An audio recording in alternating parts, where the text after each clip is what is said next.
Við erum með mælitækni, eða já, það er mælitækni, heitir bókin, þessi græna hérna. Þið eru með hana öll eða ekki, eða á rafrænu formi eða minnstu kosti. Er þetta til á rafbókinni? Eða sennilega er þetta undir efni í... Það er engin bók undir efni. Já. En þetta er það námsefni sem er undir í þessu og svona ákveðin grunnur að öllum stýringum og reglum því að við erum að fara að kynnast svona hugtökum sem eru notuð í reglunartækninni. Þið eru búin að læra helling af hugtökum og nú bætast við fleiri hugtök og við skulum bara hella okkur í þetta. Hér er sem sagt mælitæki og þá er sem sagt verið að tala um hérna mat á mælitækjum. Þess að það er hreyfi eiginleikar og það er rauninni segja til hegðun mælitækisins þegar mæligildið er að breytast og svo farið betur í þetta nánar. Stöðu eiginleikar, það er að segja til hegðun mælitækisins þegar mæligildið er stöðugt eða er í ró og svo er hérna verið að sýna kosti og ókosti, sem sagt æskilegir eiginleikar hérna hægra megin og óæskilegir hægra megin en hérna æskilegir eiginleikar vinstra megin.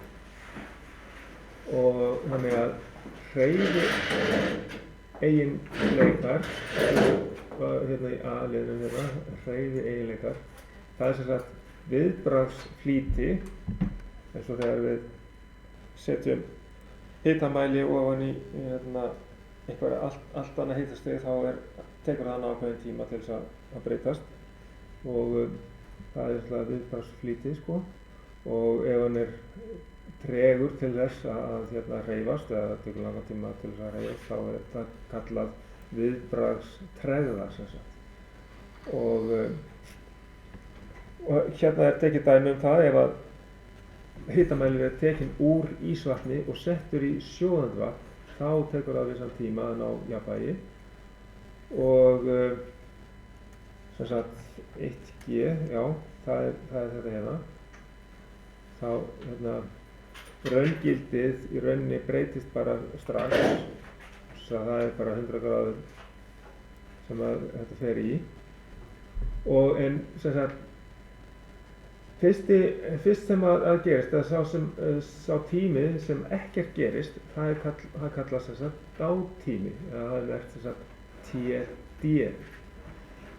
Og þetta er oft hérna sett inn sem gildi í tækjum, til þess að hérna að hægt sé að vinna úr og hérna þannig að tækin geta gert það ráð fyrir að það sé ákveðinn dátími í gangi á skynjaranum og svo tekur það mælinn ákveðinn tíma til þess að ná jafnvægi eftir að hann byrjar að breyta sér og þá er rauninni þetta skilgreint með tímastuðli mælitækisins, sem er tá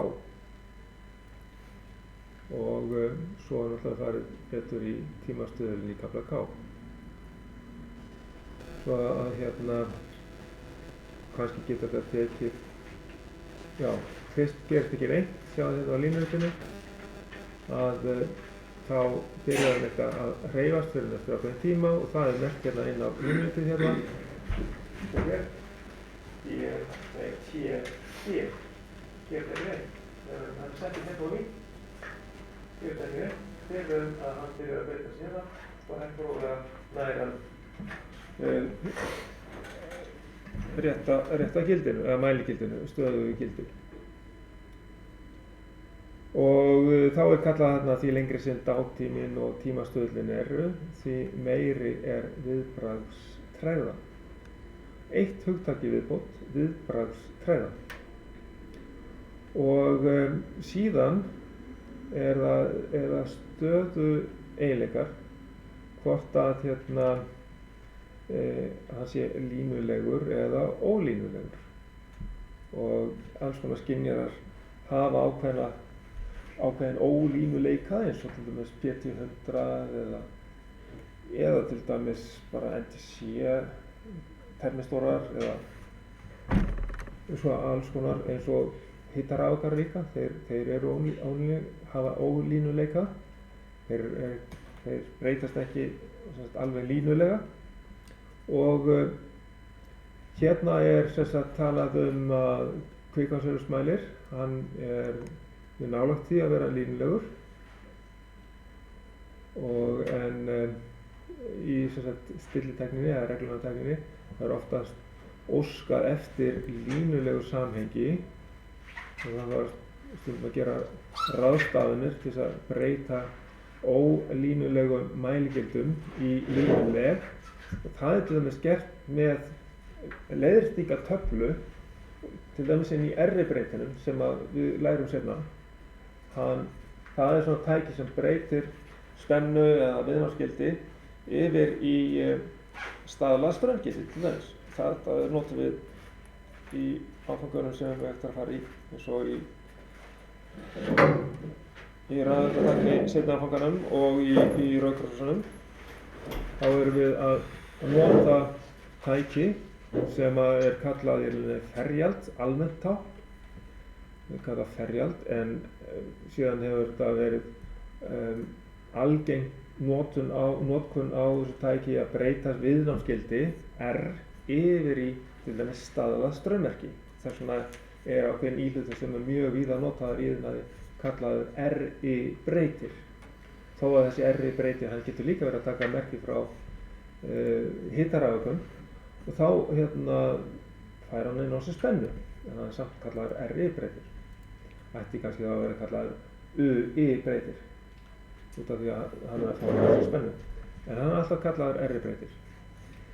En þannig að RI-breytirinn, hann tekur til dæmis inn, það er skráð inn í tölvuna á honum hvaða tegund af skynjara þú ert með og þá þekkir hann skynjarann. Hann er framleiddur eftir ákveðnum staðli og þá fylgir bara ákveðin leiðréttingatafla með skynjarann inn í hugbúnaðinn sem við sendum frá PC-tölvunni ofan í hennan RI-breyti.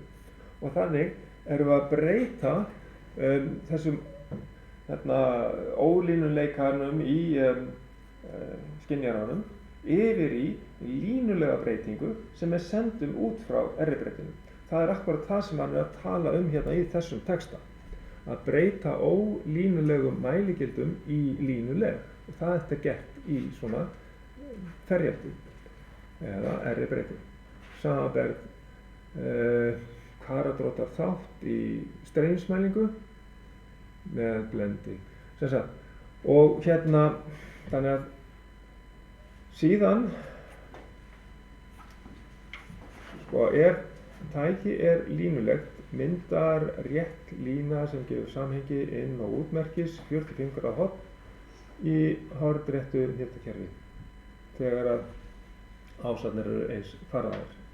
Þannig að útmerki mælitækisins er þá á y-ásnum og þá er innmerki mælitækisins á x-ásnum og þá myndar þetta 45 gráða horn, sem sagt línan sem er þetta samhengi milli inn- og útmerkisins. Ok, og þá er það stöðu nákvæmnin. Þetta er sem sagt nákvæmnin gefin upp á mælitækjum í prósentum eða sem prósent af full scale eða öllu mælisviði mælitækisins og svo getur þetta verið sem sagt stöðuskekkja eða stöðufell. Og stöðuskekkja eða stöðufell er mismunurinn á raungildi mælistærðarinnar og þess sem að mælirinn sýnir sem sagt. Og ef til dæmis hitamælir í sjóðandi vatni við 1 atmosféru og hefur náð jafnvægis ástandi en sýnir 98 gráður Celsius í stað fyrir 100, þá stöðu feillin eða villan 2 gráður eins og þið sjáið. Og ef að að ræða mælitæki þar sem að gefur upp stöðu nákvæmnin eða pluss mínus 0,3 eða klassi 0,3 og mælisviðið 0 til 1000 gráður Celsius, þá ætti stöðufeillin ekki að fara yfir eða undir 3 gráðum í neinum tilvikum þegar að jafnvægi komið að. Og svo þetta með endurtekningar nákvæmnina að hann fari alltaf á sama stað þegar að raungildið komið á sama gildi aftur og aftur, eða endurtekst alltaf sama mælingin, þá ætti skynjarinn að gefa sama gildið. En þannig að það getur líka verið endurtekningarvilla eða endurtekningarfeill. Og endurtekningarnákvæmnin, stundum kallað hysteresis, sá eiginleiki að mælitæki sýni sömu niðurstöðu við endurtekningarmælingu að sömu stærð eða sama gildi. Til dæmis hitamælirinn notaður við mælingu á 50 gráðu vatni og farið frá 0 gráðum og mælirinn sýnir kannski 49 gráður þegar hann komin í 50 og síðan mælt frá til dæmis 100 gráður Celsius og niður í 50 gráður Celsius og þá sýnir mælirinn 51 gráður. Þá endurtekningarfeillið sem sagt pluss mínus 1 gráða. Ok, og síðan það hitahrifin eða hrifhæfni, hriftrægða. Hrifhæfnin sú minnsta breyting sem mæligildið þarf til að mælitæki breyti stöðu sinni. Við höfum að sé að hitamælirinn tekinn úr 0 gráðu vatni og settur í 0,5 gráður heitt vatn án þess að hann breyti stöðu sinni. En það náttúrulega kemur fyrst og fremst breyting þegar hann settur í 1 gráðu Celsius heitt vatn, þá hriftrægðan í rauninni 1 gráða. Og þannig að hriftrægða getur oft verið veruleg í mælitæki sem gerð af vélrænum þáttum og þá það stirðleiki eða slit sem hefur áhrif þarna á. En stundum þegar það þarf að banka í mæli til þess að hann breyti sér þá getur það breytt og minnkað hriftrægðina. Og sem sagt endurtekningarvillan eða feillin stafar oft af því að mælitækið haldið hriftrægðu sem sagt. Síðan náttúrulega aflestursnákvæmni sem að getur alltaf, það mismunandi milli einstaklinga hversu nákvæmlega þeir lesa stundum af mælum. Það getur verið mismunandi milli manna hvernig þeir lesa af. Og síðan sem sagt að ef að nota á aflestarniðurstöðu af mælitæki fyrir frekari úrvinnslu og rannsóknar, þá mikilvægt að nota nákvæm mælitæki sem sagt. Það mælitæki sem að þá eiginleikar sem hér voru taldir til vinstri að mestu leyti og en svo getur þetta líka verið mannlegi þátturinn sem að til þess að lesa bara af skala á einhverju mælitæki. Það getur haft líka smá áhrif. Ok,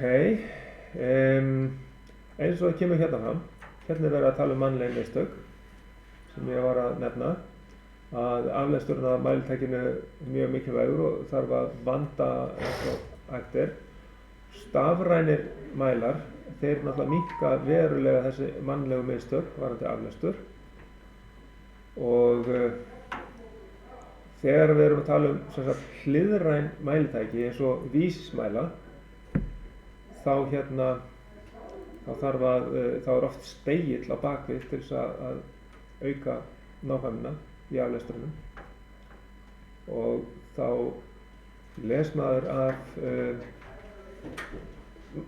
skalanum, af kvarðanum, þegar að spegilmyndin sem sagt fellur undir vísinn.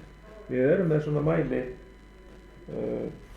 hérna, það er þessi hérna, sjáðu það er spegill hérna á bakgrunn. Þá lesum við af tölugildinu eða af strikinu þegar að við sjáum eða þegar að spegillinn hverfur af nálinni.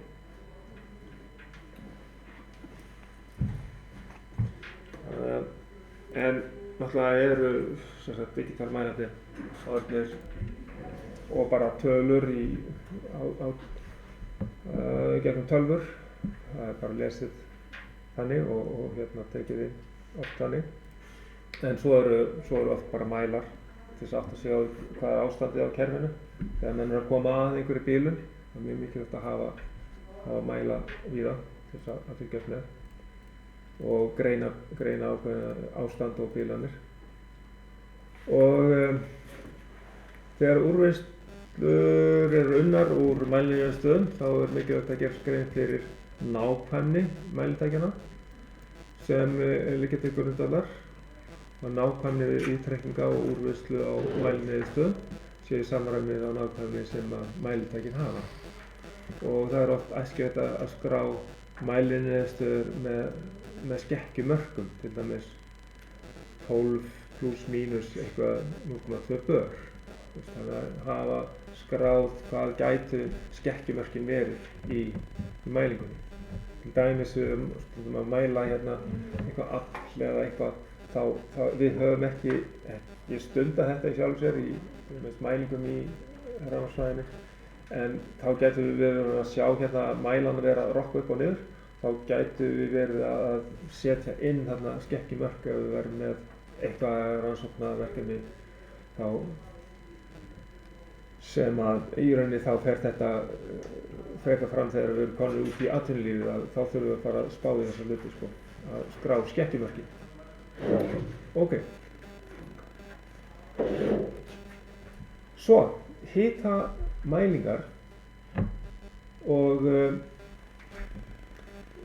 hérna erum við með þá fyrsta hérna sem við sjáum hérna útskýringar á hvað á þessu mælitæki hérna eða þessum skynjara sem er kallaður hitarafaki, því að á ensku þá er þetta kallað thermocouple og í háskólanum er þetta kallað twin. Sem sagt, hitarafvakinn segir svolítið orðið að nafnið á honum hvað hann gerir. Hann sem sagt vekur upp hérna rafmagn vegna hitamismunar og hann er sem sagt gerður úr tveimur málmþráðum og þessir málmþræðir eru með úr mismunandi efni. Sjá hérna myndina af við, hitarafvakinn, það er hérna að þessum punktum og niður í heitutenginguna sem er hérna neðst niðri á myndinni. Og sem sagt annar endinn það er sem sagt valsaðir saman eða soðnir saman endarnir á hitarafvakanum. Það er kallað heitatengingin. Og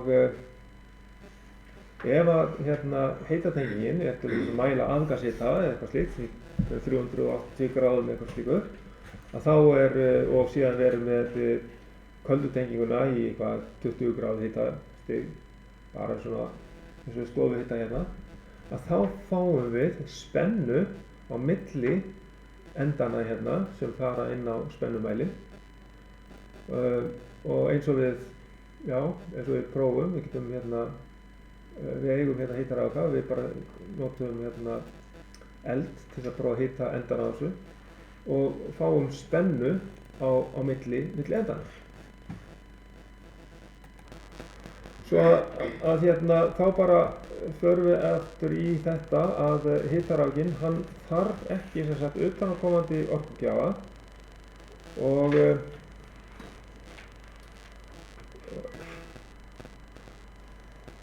og einnig náttúrulega hitarafginn, hann oft valinn sko þar sem að tiltölulega hátt hitastig á ferðinni eins og í afgashitasstigi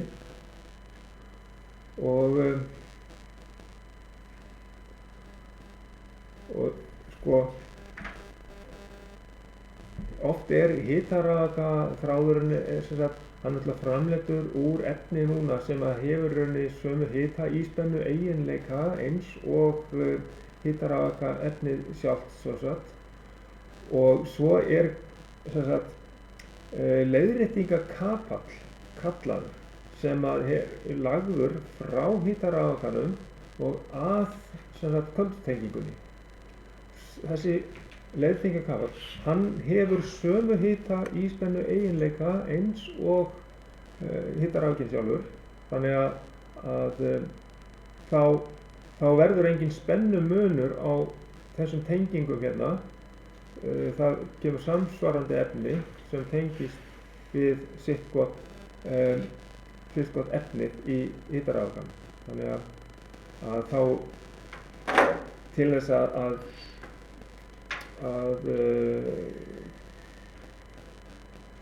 ná því að ef það langur vegur á milli eða svolítil leið á milli mælistaðarins og til dæmis einhverja töflu sem að safna saman mælingindum að þá á milli staða svona leiðréttingakaplar settir og þeir eru alltaf ekki úr eins dýru efni og hitarafginn sjálfur. Og sem sagt þannig að í dag þá líka í rauninni notuð sem sagt efni framleitt sem að hafa sömu hitaíspennu eiginleika og þá er það náttúrulega framleitt eftir ákveðnum stöðlum sem sagt. Og kalda tengingin sem sagt tengingin þar sem að það breytist úr efni hitarafgans eða leiðréttingakapalsins yfir í eir. Þar myndast spennumunur. Það mismunandi efni. Eirinn allt annað efni heldur en nikkel eða nikkelkróm. Og þar myndast spenna. Og ef ég segi aðeins frá aftur R-breytinum, þá hitastigið á köldu tengingunni mælt. Þá er það kallað að sem sagt, sko stundum sem sagt þessi staður, kalda tengingin, hún sett bara í fast hitastig. Þannig að það kannski ofn sem er bara reglaður á 70 gráður til dæmis. Eitthvað ákveðið hitastig sem breytist ekki neitt til þess að það sé alltaf sami hiti á köldu tengingunni. En svo náttúrulega hitatengingin í mismunandi hita, 360 til 380 eða 390 gráður.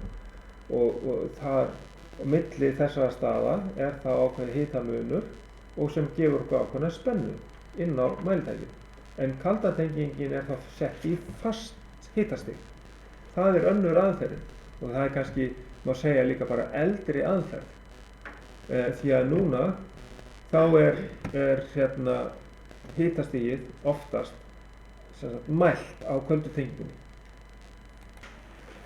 Þegar að við notum hitarafga og ferjald eins og til dæmis þennan R-breyti, þá erum við með köldu tenginguna hérna.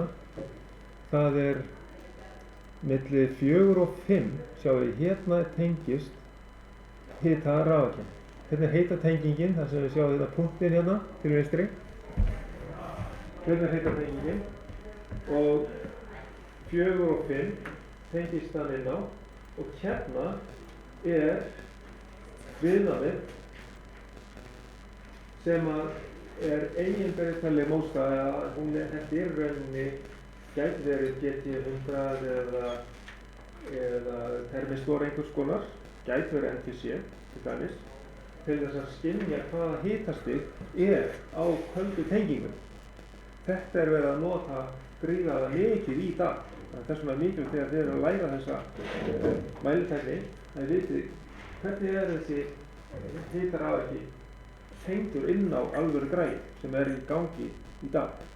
Og þegar núna upp í vélarsalnum þá eru þið með svona gráan hitanema á álaginu fyrir aðalveiluna.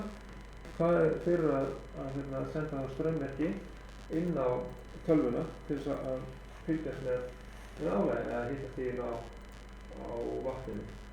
Og hérna straummerkið, það tekið út frá 1 og 2. Hann stjórnar strauminn hérna út frá sér. R-breytirinn stendur hérna 0 til 16 milliampere. Vegna þess að staðlaða straummerkið frá 4 til 20, þá 4 milliampere merkið tekið hérna alltaf stanslaust. Það lágmarksstraumur inn á skynjarann. Þetta stykki hérna sér alveg það að það sé alltaf lágmarksstraumur, því að ef þetta dettur á sambandi þá skynjar tölvan það að 4 milliampere ekki einu sinni til staðar. Því að kannski í 20 gráðum þá þetta með kannski mikið 7-8 gráður, 7-8 milliampere á ferðinni, og ef það dettur á sambandi þá tökum við vel eftir því. Og ef þetta væri eitthvað ferjant sem myndi gefa frá sér 0 til 20 milliampere, þá væri erfiðar að fylgjast með því, sko. Og greina hvort það væri rofinn straumurinn. Það væri farinn úr sambandi. En 4 til 20 milliampere með straummerkið, það alltaf í lágmarki í 4 milliamperum. Því ef að sviðið væri til dæmis frá 0 til 100 gráður, þá væri 0 gráður Celsius væri 4 milliampere. Og þannig stillum við inn hérna í forritinu fyrir að R-breyti sviðið. Við getum ráðið því náttúrulega alveg hvernig sviðið eru og hérna þess vegna svo tölvan hérna mikroprocessor, það þessi kassi hérna í miðjunni, það vinnur úr upplýsingum ólínuleika skynjarans hérna, sem geymt í EPROM-muninu hérna, og þar fáum við inn upplýsingar hvaða skynjari í sambandi. Því að nú hefur við eftir að fara í gegnum mismunandi tegundir af hitarafurkum eftir í hvaða efni í þeim. Til dæmis eins og K-hitarafurkin, nikkel, króm, nikkel. Og svo eru aðri skynjari með allt önnur efni.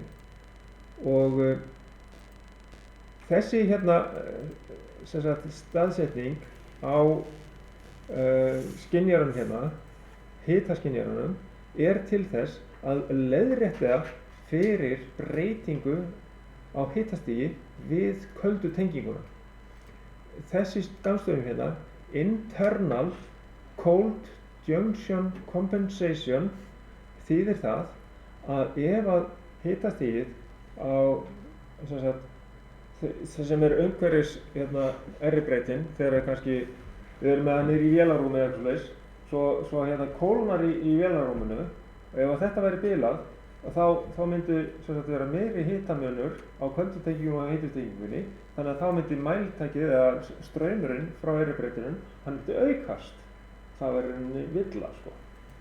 Ef að þetta internal cold junction compensation væri ekki í lagi, eða væri ekki til staðar.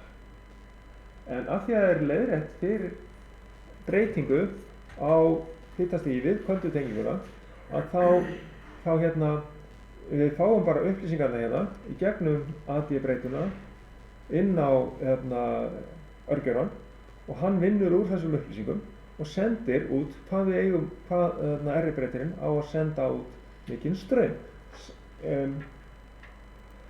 út frá hvaða spennu hann fær hérna á milli 4 og 5 og með hvaða hitastig við köldutenginguna.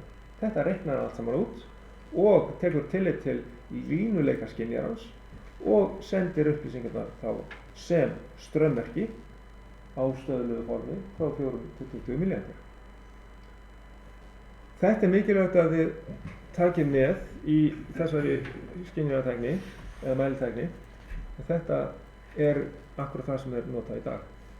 Ok, og þá höldum við áfram. þá koma örugglega sko inn í þessu húsi, hérna sjáum við mynd að hér er bara flatur, hérna, bara lok sem hérna nær rétt yfir tengingarnar. Ef það væri R-breytir hérna, þá væri þetta bara svona, þá myndi lokið vera miklu hærra. Þá er þetta svona kubbur, hringlaga kubbur sem að kemur hérna ofan á, tengihólfið. Þar gæti verið R-breytin.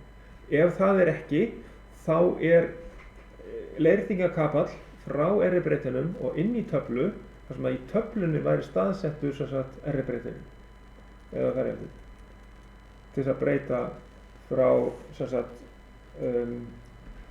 leirþingakaplinum sem að hefur sömu hita íspennu eiginleikar eins og hita rafakinn sjálfur, og hann hérna tengist þá inn á eirinn í R-breytinum og þar myndast þá spennumunur líka, og þá sendir hann út staðlaða straummerki oftast fyrir mælingunum.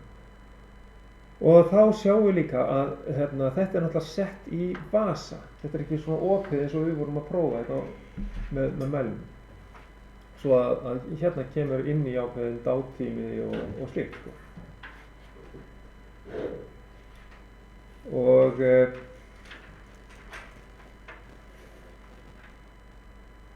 það segir hérna að ef að ganga þarf frá hita rafakanum með ytri vasa eins og myndin sýnir, eykur það nokkuð á dagtíma og tímastöður mælitækisins. Akkurat við erum með svona vasa hjá okkur, eða með hita rafakan í vasa líka, ekki bara svona. En það er oft hægt að sleppa fyrrverandi verðavössum og það þýðir hraðari svörun á breyting á hitastigi. Svo förum við yfir ákveðna algengar gerðir hitarafaka. Það er hérna járnkonstantan og sviðið er hérna sagt frá 0 upp í 600 gráður og það er sagt að hann sé nothæfur í flestum tilfellum, en hann er viðkvæmur fyrir röku umhverfi vegna þess að ryðtæring járnsins kemur fram og svo kemur líka tæring á honum ef að hitastigið fer yfir 600 gráður. Þannig að hann er ekki eins góður eins og til dæmis hitarafakinn. Svo er hérna eir-konstantan. Hann hefur mikla endurtengingarnákvæmni en efri mörk hitastigsins liggja svona lágt bara við 350 gráður á Celsius. En á milli -40 gráður og 150 gráður þá er þetta nákvæmasti hitarafakinn. Nú, svo er þetta hérna, nikkel-króm-nikkel, sem að hann er merktur sem sagt K.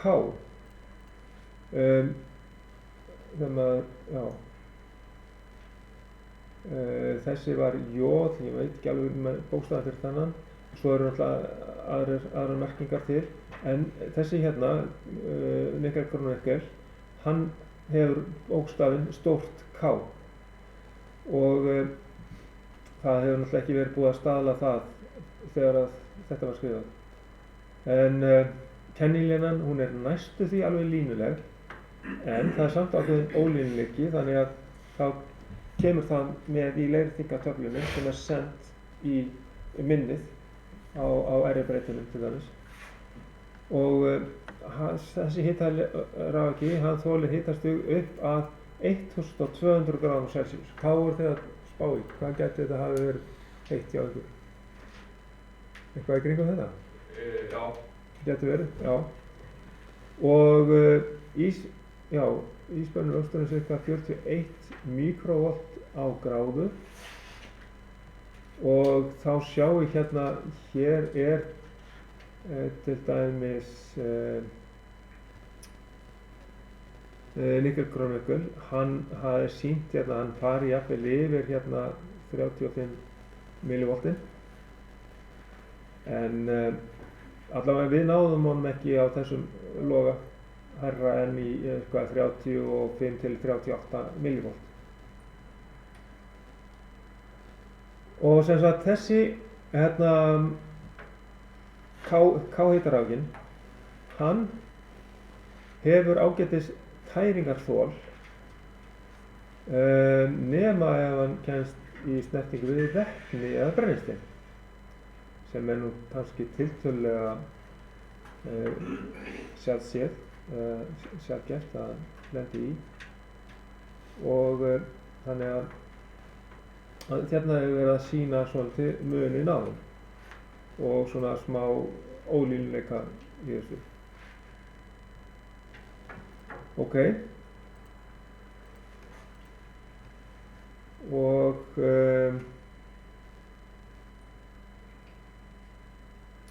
þá komið að sem sagt dýrari hitarafgi.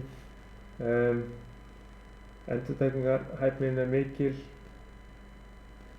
og hann oft notaður til að kvarða aðra hitarafga og eða hitamæla. Þessi platína-ródíum hitarafgi.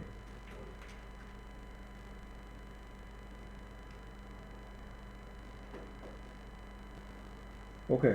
Það eru komnir margar tegundir álit. Við erum með 12 eða 13 mismunandi gerðir af hitarafgum fyrir forritið fyrir breyting.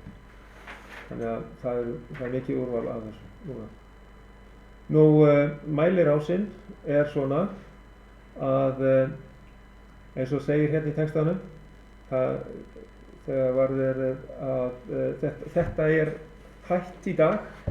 Þetta var svona eftir að vélinn var sett upp fyrst, með köfnungsvélinn í vélarsalnum, þá var þessi ofn hérna. Það var settur á bara fast hitastig. Þannig að viðmiðunar hitastigið, það mig minnir að hafi verið 70 gráður. Það er bara eitthvað ákveðið fast hitastig sem var sett hérna. Og hérna er sýnt svona snerta, sem þýðir það að hitastigið var reglað, væntanlega svona tvístöðureglir á þessu hérna. Bara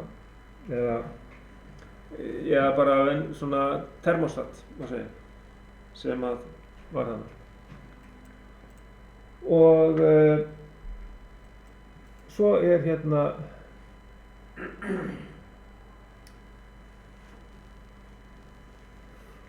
og þannig að hérna og eins og með þetta sko að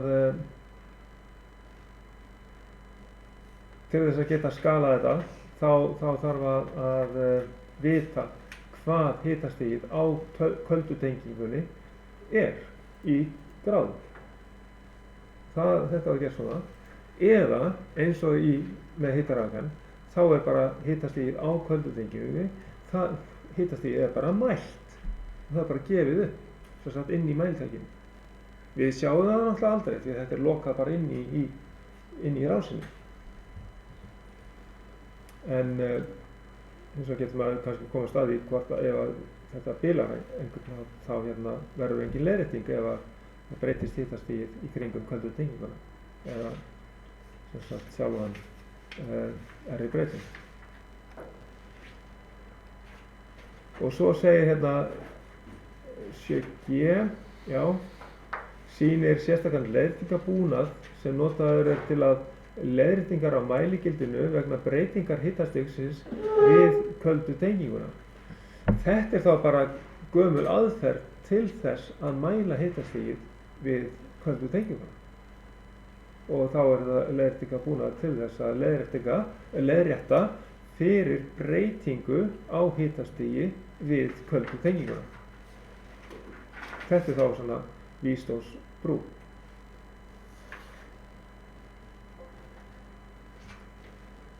Þannig að það er sett upp í svona mælikerfi.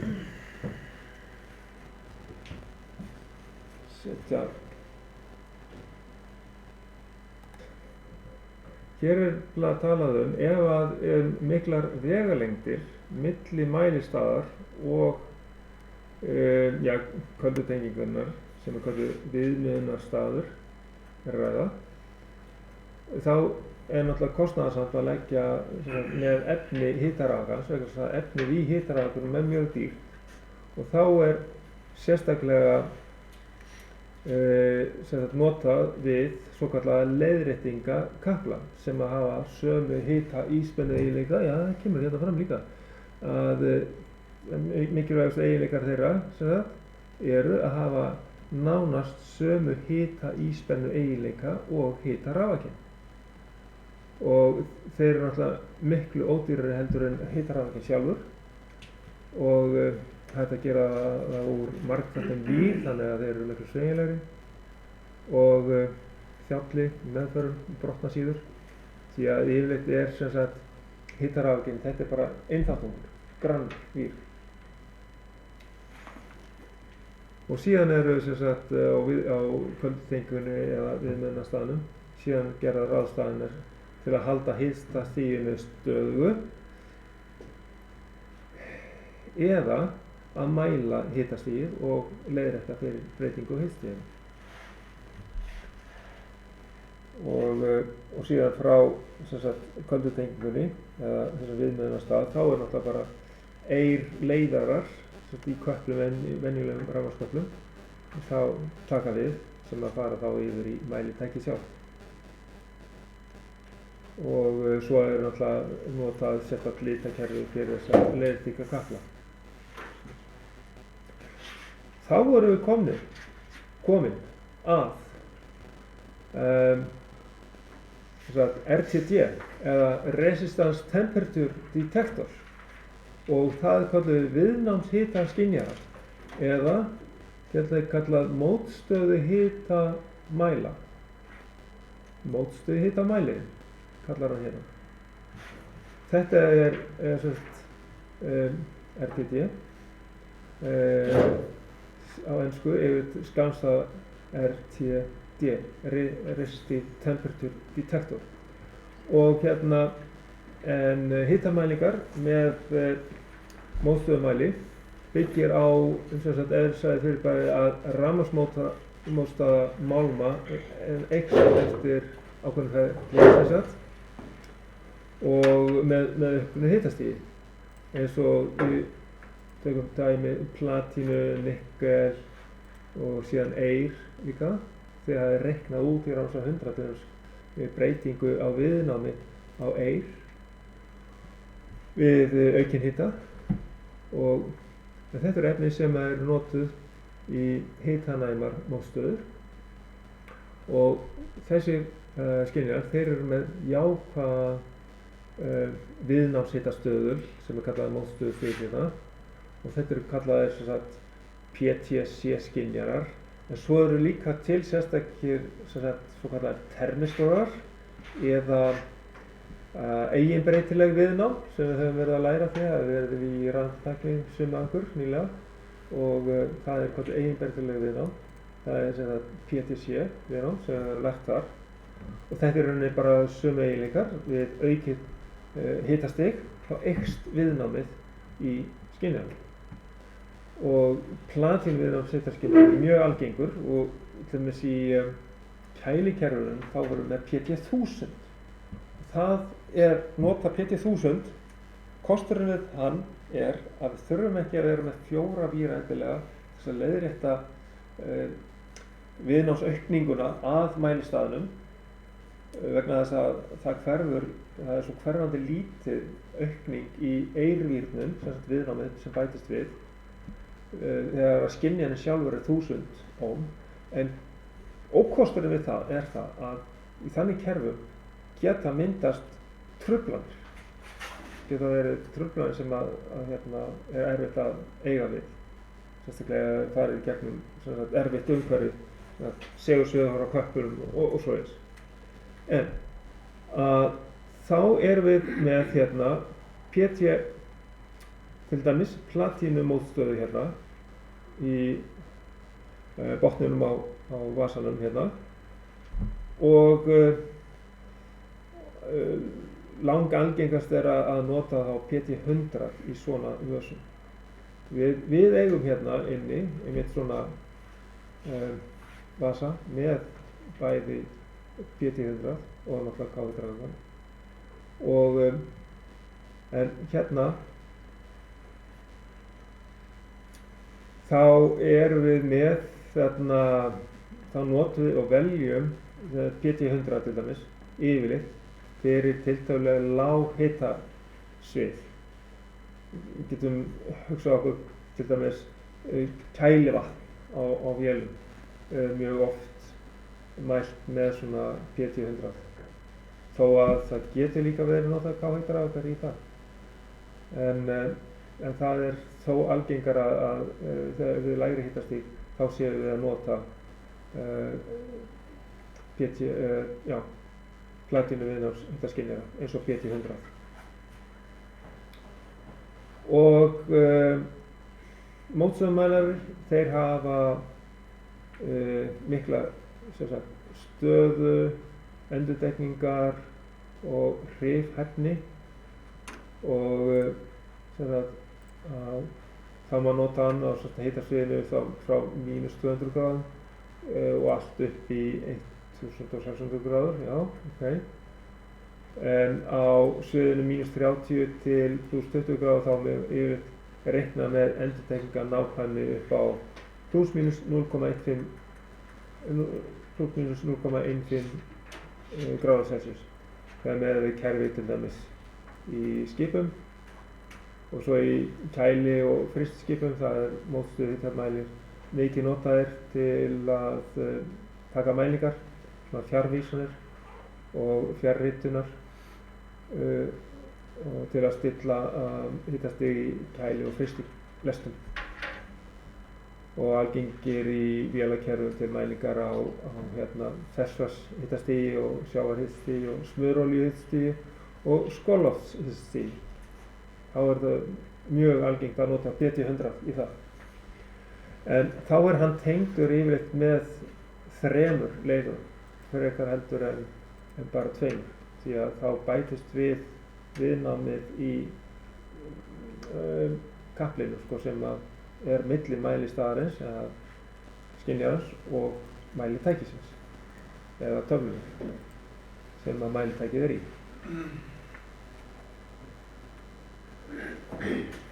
Og svo í kælikerfunum þá erum við eiginlega með oftast PT1000 og þá eru í rauninni bara 2 vírar tengdir við vegna þess að við erum með miklu hærra viðnám í sjálfum skynjaranum.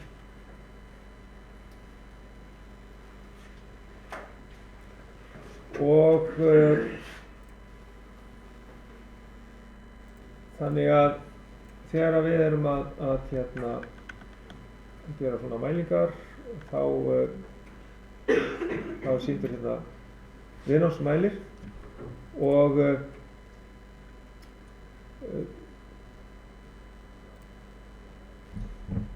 mælarnir, platínu viðnáms hitamælarnir, þeir eru þá framleiddir þannig að við 0 gráður á Celsius þá viðnámið í þeim 100 ohm, ef við erum að tala um PT100 þá eru 100 ohm, eða ef við erum með PT1000 þá 1000 ohm við 0 gráður og síðan bara hækkar hitastigið ef við erum með +gráður þá eykst viðnámið í þeim.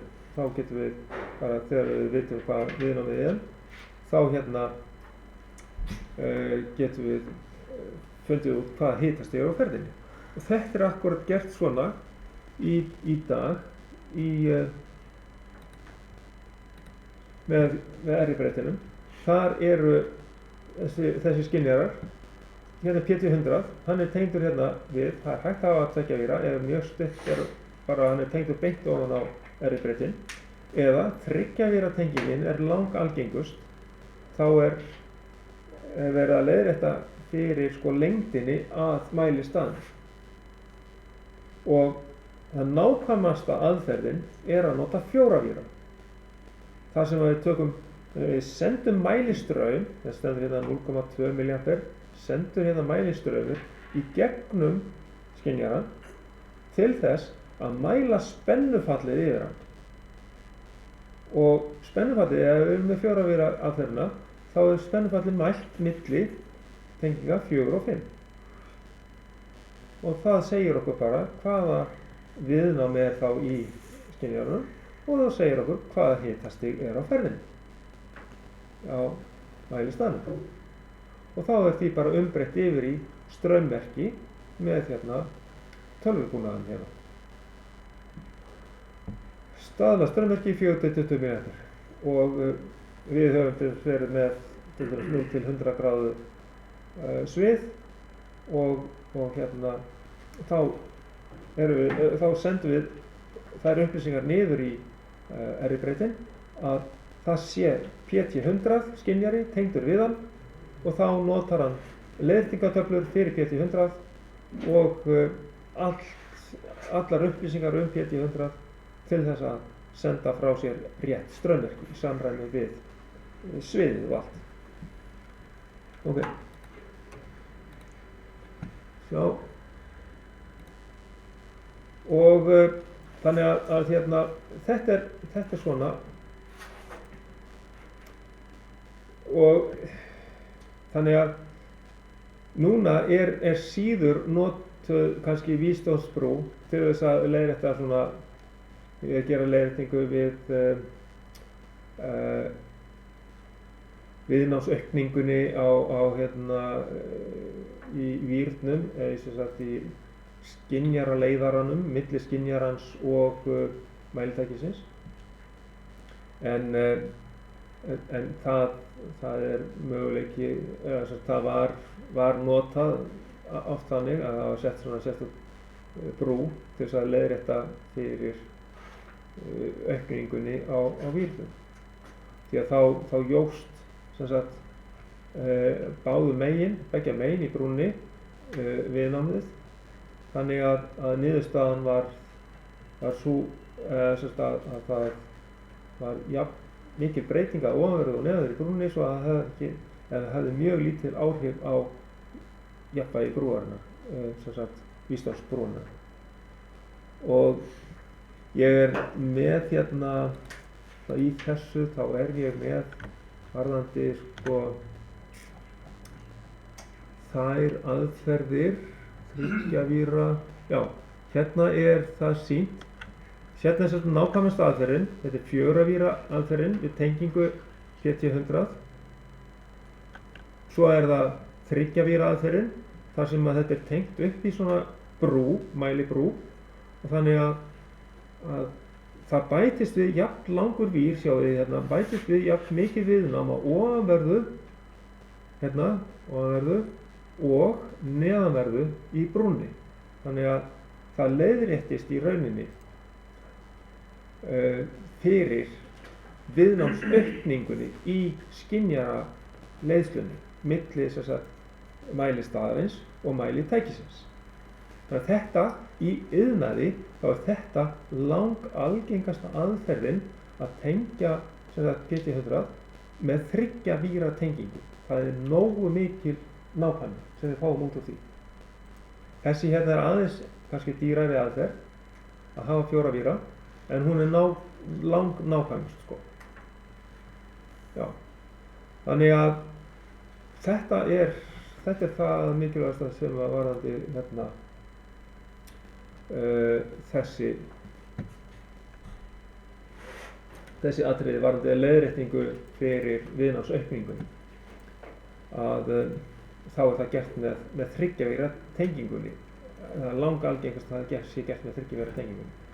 Nú, svo hérna hitamælar fyrir þrengra svið og það hérna sjálfsagt eigið eftir að þurfa að spá í það eitthvað en þetta kannski orðið sjaldnar sem að þarf að hérna, beita þessum nema hér eru kerfistórar og þetta oft notað í skólum í tilraunastofum eðlis- og efnafræðistofan, það eru termistórar. Vitið það er aðalega NTC mótstaðan.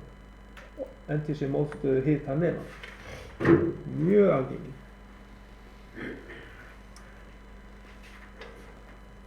Og svo alltaf, já, þetta er náttúrulega hitarafgar, mótstöðumælingar, þetta er náttúrulega það sem mest er í gangi.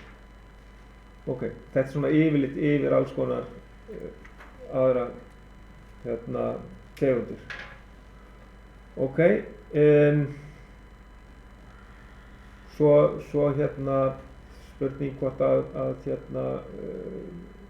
Víglundur tekur eitthvað á öðrum tegundum af vökva fylltum kerfum og slíku eins og eitthvað svona sem að við erum ekki að kenna hérna í rafmagnsdeildinni og eins þetta hér gasfyllt kerfi sko. Svo kerfi með tvífasa fyllingu. En það sem að ég ætlaði að fara þá að klára núna bara í dag, það væri að minnast á línulega mismunaspenni sem að er notaður í stöðvælum. Þetta hérna náttúrulega fyrir kælikerfin, það tekur hann allt í lagi. Það tekur hann Víglundur vonandi fyrir næst. Og þannig að þetta fer hann væntanlega í. Og svo er einhverjir tvímálmshitamælar líka til. En ég ætla að sleppa þeim, þeir eru ekki á minnikannu, ekki svona nógu mikið notaðir allavega því sem ég veit til. Og þannig að þá stöðumælingar. Það er aðalega það sko. Strain gauge, það er þanneminn. Hann er mikið notaður í vogir og slíkt sko. Og þannig að það kemur sem sagt fram breyting á viðnámsgildi á það er bara efninu sem er í þannemanum. Þannig að það verður breyting á viðnámsgildinu þegar að vírinn hann lengist svo. Þá verður hann til þess mjórri og þá eykst til dæmis viðnámið í hann. Og þá með viðnámsbreytingu í þannemanum þá getur maður fengið upplýsingar þess átak. Og þá er hægt að setja upp svona nema, svona þannema brú á ás næmis. En ég er með svona þannema brú úr mæliblökk úr svona togar, úr tógvendukerfi. Það get ég sýnt ykkur sem sagt. Og þannig að þetta það er til svona unit sem þetta er að setja inn á milli til þess að mæla átak. Og svo eins og svona í svona mæliblökk. Og svo eigum við línulegan mismunarspenni. Linear Variable Differential Transformer. Þetta er notað til dæmis til að skynja stöðu á leiðiskóflum í túrbínum, í Francis-túrbínum. Hversu mikið opnun er fyrir vatnið inn á túrbínuna. Þá voru notaðir 11 DT, línulegur mismunarspenni og kosturum við þá er að það er nánast ekkert slit. Það var rosalega mikla endingu og af því að þeir eru bara yfirfæra mismunandi segursvið yfir á eftirvöf. Það eru 2 eftirvöf, 1 forvaf hérna í miðjunni og svo bara fer eftir hvar kjarninn er staðsettur, hvort að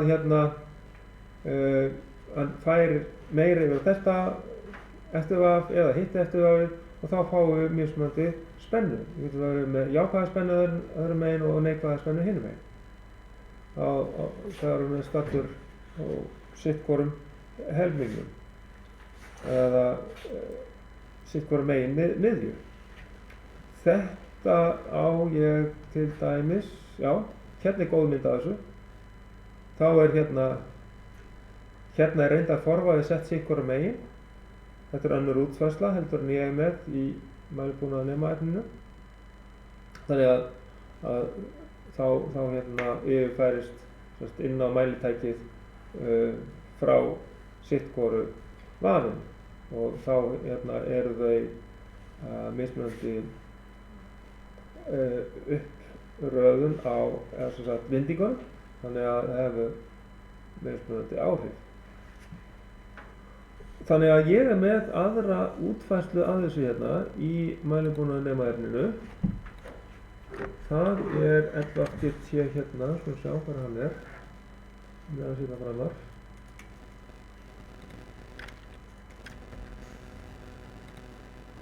Já, nema framar, hann er hérna.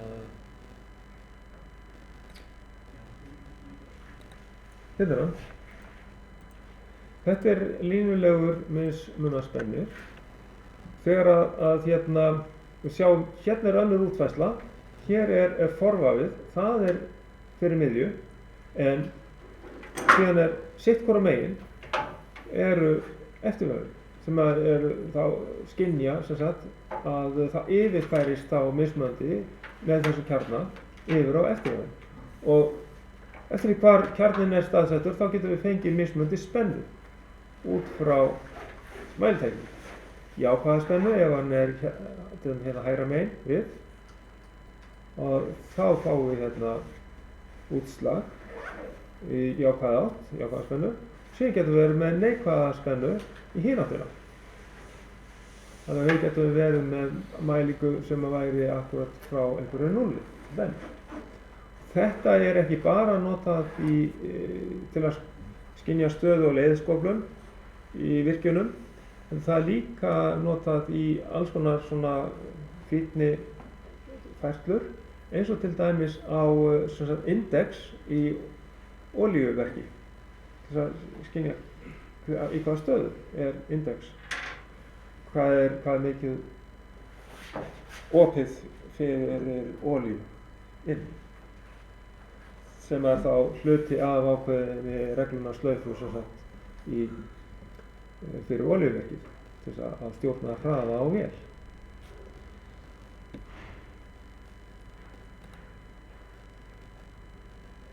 Og svo eru alls konar aðrar mælingar eins og vökvahæðamælingar. Og þannig að hérna það er búnaður sem að það er bæði hægt að vera með alls konar rýmd til þess að nota við það, til að rýmd og líka í rauninni einhvers konar endurkasts aðferð eins og hérna eins og bara er oft gert í tönkum sem að við erum með þá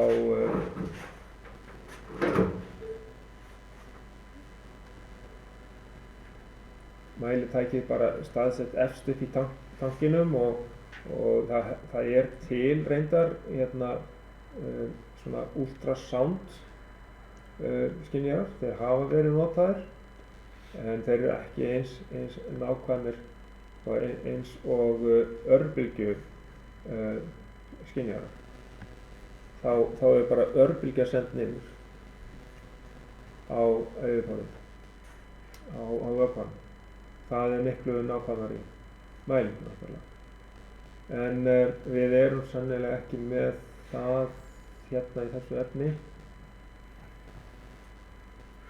Og svo er aftur líka til alls konar streymismælar.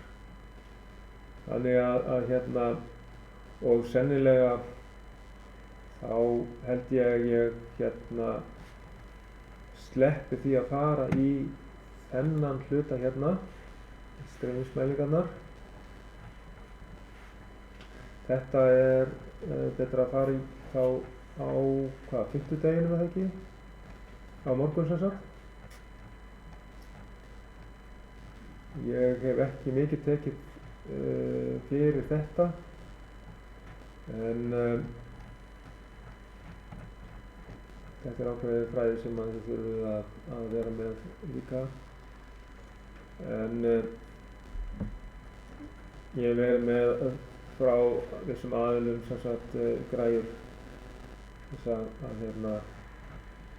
taka mælingar á streymi.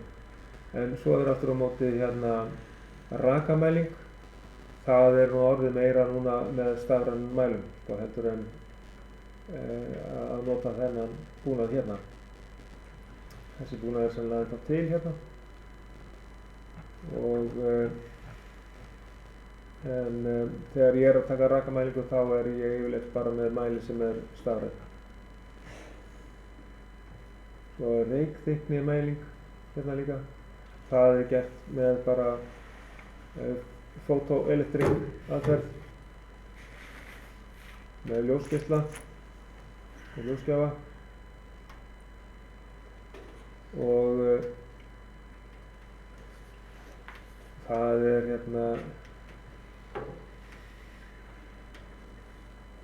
það er í herminum þá á að vera svona merki frá svona mæli.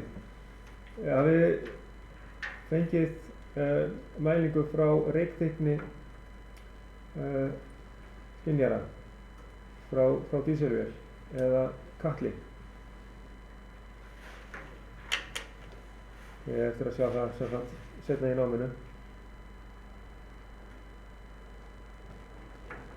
Og þetta hérna er einmitt svo, má segja sko prófunarbúnaður eða má segja líka kannski kvörfunarbúnaður. Við eigum eitthvað af svona kvörfunarbúnaður, til dæmis til þess að mæla þrýsting, bera saman við þrýstimæli hvaðan. Og þá yfirleitt þá erum við að fá staðla strömmerki frá þrýstinemanum, og þá skoðum við hvort að mælirinn er að sýna þann þrýsting sem að fer inn á þrýstinemann. Síðan eru fleiri mælagerðir, þrýstimælagerðir, sem að ég ætla að láta hann Víglund fara frekar í gegnum. Já. Þá held ég að ég sé búinn að klára það sem að ég fer í dag.